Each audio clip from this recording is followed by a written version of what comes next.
Are you ready to keep it real? Hello everyone and welcome back to my channel, or just welcome if you're new. My name is Victoria and today I'm going to be bringing you the behind the screen tag. I have no idea if this tag is actually already a thing, but I'm going to say it's not because these are questions that I personally have invented for the sake of this tag. So what the behind the screen tag is about is breaking down some of the barriers between viewer and creator. I feel like a lot of the times in the social media world, influencers or creators are put on this pedestal and seen as something perfect, or that they have their lives together, or things are easier. I get a lot of emails from people telling me that I'm a huge inspiration to them, and it's just gotten me thinking a lot recently as the frequency of these emails have increased, sort of along the lines of, what do I want to be inspirational for? And I don't want it to be because you guys think that I'm perfect or have my life together or I'm always happy. That's a comment I get all the time, that I'm always so happy and like so fun, and I am sometimes, but also a lot of the times I'm miserable and a grumpy asshole. So I would rather be inspiring for being someone that's real and is as messy as everyone else, but you know, still fights on through the pain of life. So that's kind of what this tag is about. It's about breaking down that barrier and kind of showing you a little bit more about who I am in real life. And so in the spirit of that, I have no makeup on, I'm wearing my pajamas, and my hair is just how it is when it dries out of the shower. So we're keeping it real. This tag was inspired specifically by my friend PJ Shepherd, who is so inspirational. If you guys don't follow her, check her out. She makes Throne of Glass parody videos and is also an author. I just admire so much how she's always so real on her Instagram. She'll tell you about her struggles with anxiety, or, you know, post no makeup stories, and is always very good at keeping it real. And so a few months ago, she posted something, and I forgot now because it's been a few months, but it was a list of questions that kind of kept things real. And so my behind the screen tag is loosely inspired by that. And so I want to give her credit. So I will link her channel below and her Instagram, and you guys should check her out. And because this is a tag and she inspired it, PJ, I'm tagging you. So this is your turn next. And I'll also tag my regards to the reader. You can do this too. You're cool. And anybody else that wants to do this tag. Like, I think the important thing is that we all break down the barrier together and really let our true selves be known. I think in the world of social media, things can become so depersonalized, and, you know, we creators can become seen as little performance monkeys, and then in the creator's mind, viewers can just be another number in the bank account, and I think that is really sad and very problematic. So yeah, part of the other reason for this tag is to kind of break that down and remember that actually we're all people with our own stories and our own struggles, and it's important to share that and to know each other as people and not as a number or a source of entertainment. So that being said, let's get into the questions. Question number one, we'll start off easy. What is your name? So my name is Victoria, if you didn't know that, but my nickname is Tori, T-O-R-I, so you can call me that if you want. Not Vic and not Vicky. Vic is okay, I can swallow Vic. Vicky just makes my insides crawl, so no. But if you're named Vicky, there's nothing wrong with that name. I just don't like it for me. Question two, where are you from? I am from Vancouver, Canada, the part of the Great White North that is not actually white. It's usually gray, but I like it better that way. Question number three, what do you do in your spare time, not including YouTube? We're gonna get into the more emotional stuff later, but I wanted to start off easier, you know. When I'm not doing YouTube, as you know, I am reading and writing a lot, and when I'm not doing that, I really enjoy hiking, strolling the forest like a good woodland creature. I also spend an absurd amount of time in coffee shops, usually reading or writing, but sometimes meeting people. And so I guess I'm one of those like weird cafe lurkers that's just always there for like 6 hours a day. You can see the staff change shifts, and it's like, maybe it's time to go. Question four, what are you passionate about? Aside from reading and writing and music, I'm also really passionate about women's rights. As some of you know, I was raised in a religious house that was very traditional in a lot of ways. Not as traditional as some, but with definite old school ideas about what it means to be a woman and how you should act. And so over the years, as my faith has grown, I've become very passionate about women's rights in the church and dissecting some of these stereotypes and ideals that are still propagated, and thinking about what they really mean in the context of scripture, and embracing all of the wonderful diversity that God has created rather than trying to stick us into little boxes. Yeah. So I work with youth in my spare time, and that kind of passion works well there because I really try to like build up these young girls and show them that actually they are beautiful and wonderful for who they are, and they don't need to try to fit a mold that other people tell them that they should fit. Question five, what are your biggest insecurities? I guess I kind of have two. The first one is about my intelligence, which I'm not super insecure about anymore, but my older brother is like a freaking genius, okay? Like, he's tested gifted in high school, he used to like program his own video games for fun, and like he's a freaky genius character. So I always thought that I was really stupid because like I did well at school, but like I didn't go home and teach myself how to code. So I thought that that was the normal for most people, and the fact that I just wanted to like write stories and read books made me like kind of dumb. Which is kind of ironic.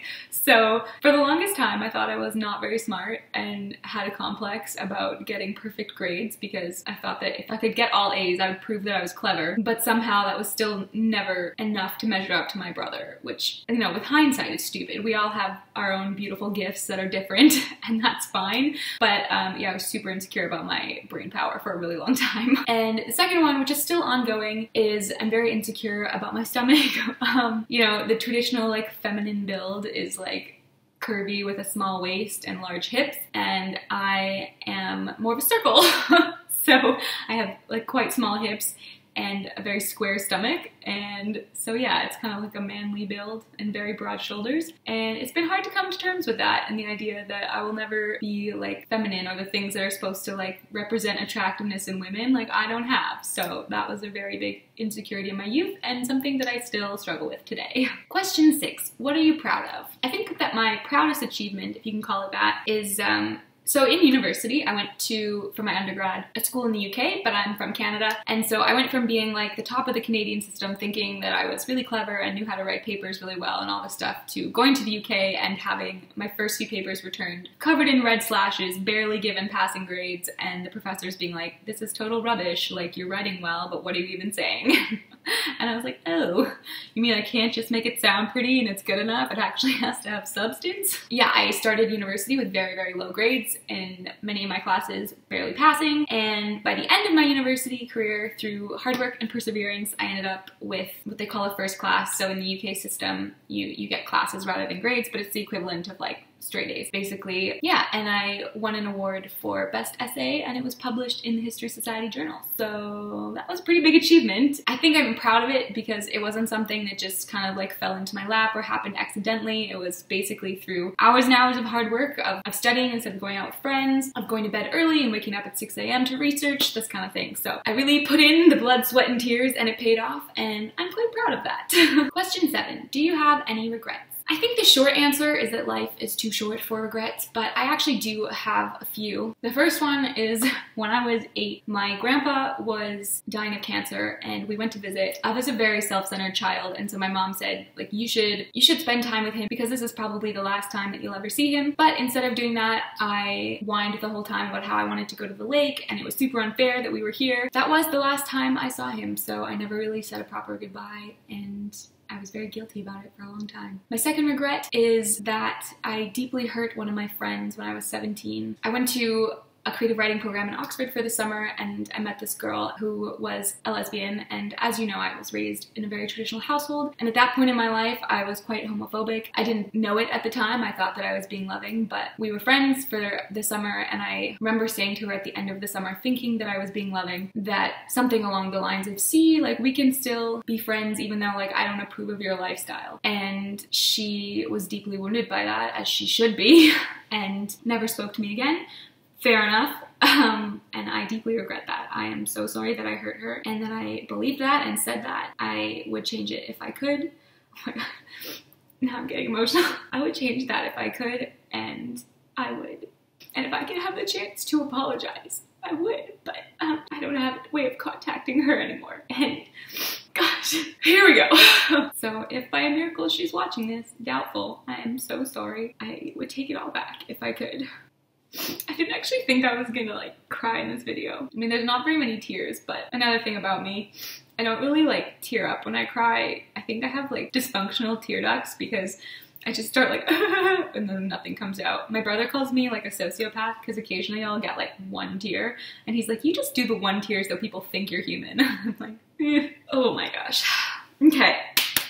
This is why I didn't want to make this video. I don't want to be this vulnerable on the internet. But we're breaking down barriers today. Number 8, do you have any hopes and dreams? Yes, I do. I want to be an author, as I've shared on this channel many times. That's really it, to have a book published and to be able to go into a store and buy it off the shelf and see it next to all the other books that I've loved over the years. So one day, please. Question 9, share a struggle you've overcome. So again, referring to my childhood in a religious family, when I was kind of coming to the end of high school, I had really just had enough in a lot of ways. Part of that was a lot of bitterness toward my father, and so I really, in a lot of ways, hardened my heart towards him. And when I left for university, I was very angry, and I didn't love him. Or I guess I loved him in the sense that he was my dad, and I recognized objectively like he had done his best to provide for me and supported me and all these things, but at the same time, I felt like I was never gonna measure up to what he wanted, and so he could never love me like he loved his sons, and so like, why should I bother loving him back, I guess. And so it's been a lot of years of healing and trying to sort through like what's my own childhood perception and what is actually true, learning to forgive and recognizing just because I don't agree doesn't mean that I can't love him and that we can't have a healthy, happy relationship. But I was very angry for a long time, and I am not angry anymore. And I think I've come to a good place. And a lot of that has actually helped me to be able to communicate with other people. Because I think a lot of the problem with our society today is that when people disagree, that's just the end of it. Like, they can't even talk to each other. And so instead of helping to break down barriers and to heal and to actually communicate to make the world better, people just separate. But really at the core of this like split in ideas, I think, is that everyone just wants to make the world better. And we disagree how that should work and often see the other side as making the world worse.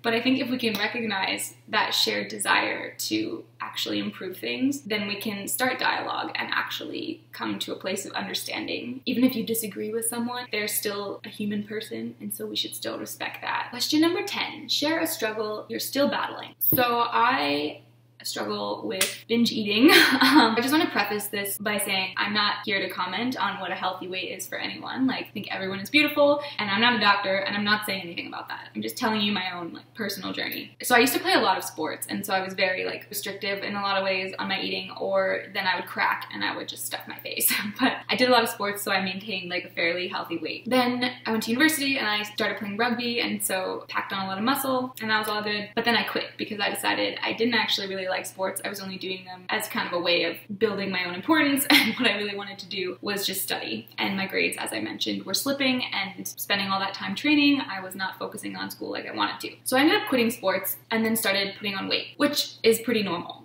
But where it broke down for me was, I think also I was very stressed because I had moved countries and suddenly I'd made a big life-changing decision without putting that much thought into it. And in a lot of ways, my identity had been wrapped up in being a good athlete. And as much as I wanted to be smart, again, I never thought that I was that smart because I couldn't compare to my brother. So I'd suddenly kind of like put my identity in my grades, and my grades were not even good. And so under that stress, I usually repress my emotions. I don't process them well. So what I ended up doing was just eating a lot. And a lot of really bad food until I wanted to be sick. And I didn't want to eat anymore, but I couldn't stop. It's this weird headspace of like, I know this is not good for me, and I feel physically ill, and I want to vomit, but like, I need to keep doing it. I put on a lot of weight. I became medically obese, which, again, I'm not wanting to comment on anybody's size, because you can be healthy at a lot of different weights, but for me, it was very unhealthy. I started having other things. I had like heart palpitations, and I had stomach pains and all this stuff, which the doctor suggested is probably anxiety driven rather than weight driven, but it was a bit of a wake up call for me. And so for the last year, I've been sort of on a health journey trying to get healthy again. So I've lost 50 pounds in a year-ish. I'm still working on it. It's something I'm still battling. Yeah, and this is not a question of like, you need to lose weight to look good or anything like that. It's more of just trying to recognize like the emotion that drives me to eat. Why am I doing that? And instead, what can I do that's more healthy? Like for me, food is an emotional crutch, and it's not just a case of I'm eating this because I like it. Because when you get to the place of physically wanting to vomit but still eating, like there's a problem there. Yeah, so that's something I'm still battling. It's hard because then as I try to like watch what I'm eating and pay attention to like what's driving it, then in some ways food starts to be seen as the enemy and it's something bad, and that's equally as unhealthy. That's like an eating disorder in the other direction, right? So it's kind of trying to find a balance and recognizing that like food is a good thing that I need to nourish my body, but also like what emotions are driving me to see it as something different and then trying to cope with that. Question 11. What are your biggest flaws? Ugh. When I came up with these questions, I was like, oh, this will be no problem. And now that I'm actually like filming a video, sharing it, I'm like, why? I tend to be quite selfish naturally. That's probably my biggest flaw. I don't think of others instinctually. So that's something that I've had to sort of train myself to do. And then when I'm in crisis, I usually lash out. So I feel like, I don't know, there are kind of two categories of people. Like once you're under stress, someone will either like hate themselves and be down on themselves, or they'll lash out and hate everybody else. I'm definitely the latter. I hurt people I love deliberately and just become a complete cow just because I'm like, well, if I'm gonna hurt, at least you can hurt with me. That's not a healthy habit. So I would say that is a pretty big flaw. Question 12, a little bit happier. What are your greatest strengths? I think that I'm quite driven. I usually set goals and then I go after them full steam ahead, which sometimes can be a little like one-track minded, but I think it's a strength because I get stuff done and I'm efficient. And another strength, I guess, is my creativity. I think it gives me a really unique way of expressing things and of connecting with people through an alternative to just conversing with someone. Almost like a meeting of souls rather than a meeting of words, if that makes sense. I don't know. Whatever. All right, 3 left. Question number 13. Where do you hope to be in 5 years? In 5 years, I'm hoping to have a novel published and to be living as a professional writer. That would be the ultimate dream. Failing that, I actually have no idea. Other than becoming an author, like the rest of my life is a little bit up in the air. Question 14. Where were you 5 years ago? 5 years ago, I'm so old. I was 19 and I was in university in Durham in the UK studying medieval history. I was a very angry person and was quite selfish and had a lot of rage. And the last question, question 15. Where are you now? I am in Vancouver, Canada, studying a master's in theology. For what purpose? I do not know. And I've become softer. I don't have it all together. I don't know that anyone ever has it all together. But yeah, I think that I'm far more compassionate than I used to be. And, you know, I still have struggles, but I'm learning that it's okay to be vulnerable. And that's where we actually find our strength. Real strength is not being an unfeeling, intense go-getter all the time, which is what I used to be and what I used to think. I think that's the easy route to present something that looks fine and perfect from the outside. But I think that real strength is acknowledging that I struggle and I hurt and I'm angry or I'm sad or I'm anxious, but I have hope that things will get better. I think that's real strength. Hoping despite the darkness. So on that very peppy note, that concludes this video. Please leave a comment with your own struggles and successes and stories, but I don't want this just to be another way of us kind of like self-promoting. I want this to be a form of real human connection. So I would encourage you not to just post about your own life, but to comment on somebody else's story as well and encourage them and lift them up too and make this a way of actually like bridging the gap between people and coming together. So let's share our own stories, but also let's engage with each other and let's be a source of support for each other because we all struggle and we all need each other. That being said, thank you so much for watching. If you made it this far, then thank you. And yes, I love you all very much, and PJ and my regards to the reader. I'm expecting to see your videos and also anybody else because I would love other people to share as well and for this to become a way of breaking down that kind of depersonalization of social media. So yeah, share your stories and listen to each other's. Love you all. Bye.